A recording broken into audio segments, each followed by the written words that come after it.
Well, good evening, Bakeman Brands. I hope you had a fantastic day today. Want to apologize again for not having a read aloud last night. Time got away from me. Have you ever done that? You think you have more time in the day and you run out of time? It's exactly what happened to Mrs. Jones yesterday. Actually, kind of happened a little bit today too. So our extra story will be tomorrow. So tonight I'm going to be reading you a story called A Pocket Full of Kisses. And it is by Audrey Penn and illustrated by Barbara Leonard Gibson.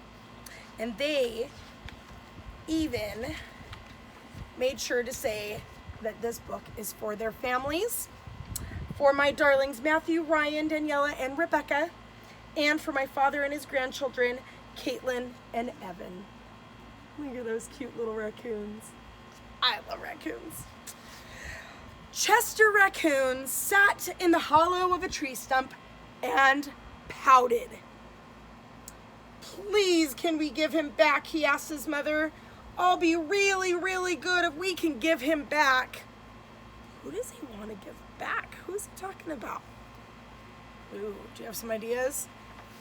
I do. Mrs. Raccoon smiled tenderly. "You're already really, really good, Chester. But I'm afraid no matter how good you are, we can't give him back.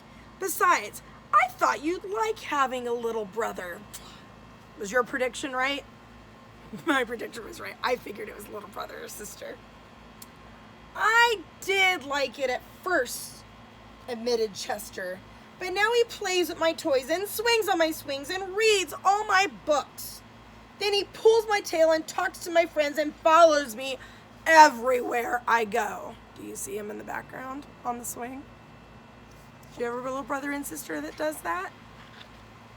There's a reason they do that. Let's see if this book tells us. Mrs. Raccoon lifted Chester onto her lap and smoothed his fury forehead. "That's what little brothers do," she explained in a very motherly tone. "It's no different than sharing the woods or sharing the stream or sharing the food we find. Ronnie wants to be just like you." That's true. Do you have a little brother or sister? Or are you the little brother or sister? I'm the little sister. I did. It's true. I wanted to be just like my sisters. Mrs. Raccoon placed Chester on the ground and smiled at him with the soft, loving eyes he knew so well. "I think someone needs a kissing hand," she said in a voice that was warm and inviting. She took Chester's hand in her own and spread open his tiny fingers into a fan. Leaning over, she kissed him right in the middle of his palm. Chester felt the warmth of the kiss rush through his hand, up his arm, and into his heart. And when he pressed his hand to his cheek, he could hear his mother's words in his head. "Mommy loves you," they said. "Mommy loves you." Oh my God, he's smiling, he's so happy. Then, in the blink of a moment, all the joy went out from the little raccoon. His pink cheeks paled, and a steam of tiny hot tears fell like spring rain down his sad little face. Even his silky black mask drooped as he watched his mother reach down, take Ronnie's hand in her own, open his tiny fingers into a fan, and kissed his brother right in the middle of his palm. I wonder why he was so upset. What do you think? I think he thought that was his special thing and he doesn't want to share it with his brother. "That is my kissing hand," Chester gasped in the saddest voice his mother had ever heard. "Why did you give Ronnie my kissing hand? Don't you love me more?"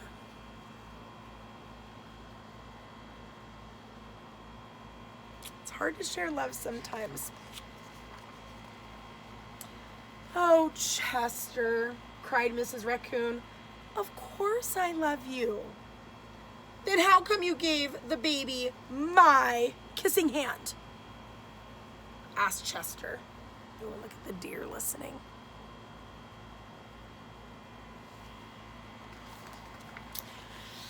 Oh, I feel for Chester. Mrs. Raccoon gathered Chester up in her arms and gave him a great, big, comforting hug. I would never give Ronnie your kissing hand, she assured him gently. That was his kissing hand. Now you each have one of your own.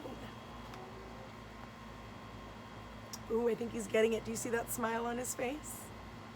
I think he's understanding. Chester wiped away his tears and settled in his mother's lap. If you give both of us kissing hands, won't you run out? Mrs. Raccoon laughed. Would you like to hear a story? She asked Chester. About kisses? About stars, said Mrs. Raccoon.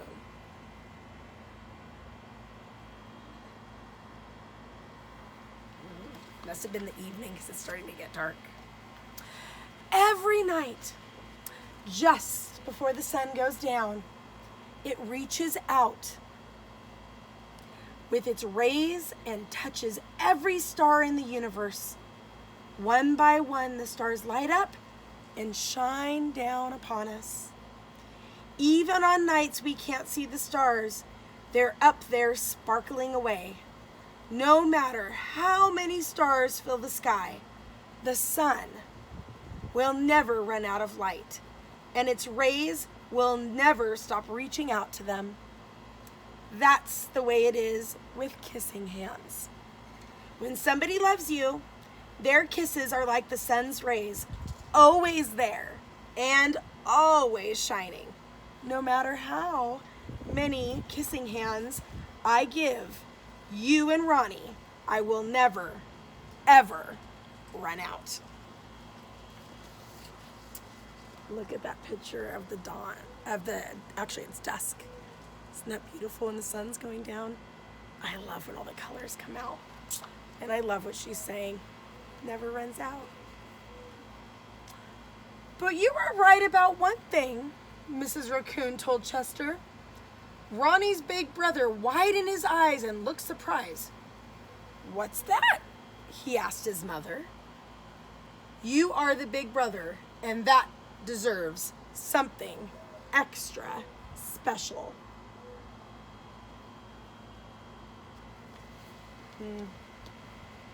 I wonder.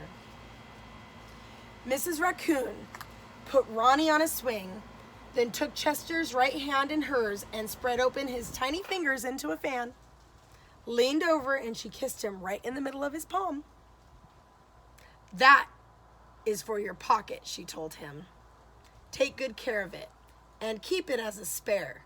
You never know when a big brother might need a little extra care.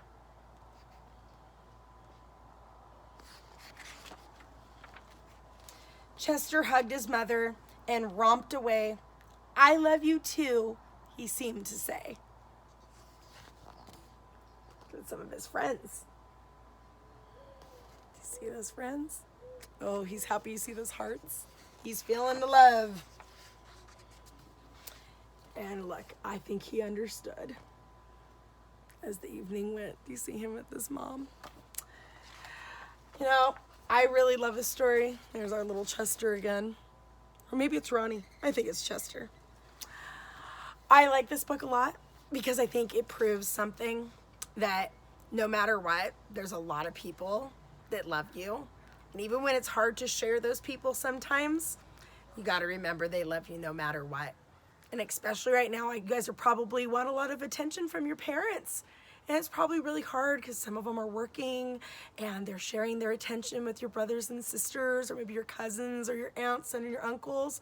But you need to know, no matter what, even if you don't get some attention that you really want, they love you. And they have enough for everybody. Just like we do too. We love you. We miss you guys. And even though you don't see us, it doesn't mean that we don't love you. It doesn't mean that we don't miss you. We miss and love you guys lots. So have a good night. 2 stories tomorrow. Good night, everyone.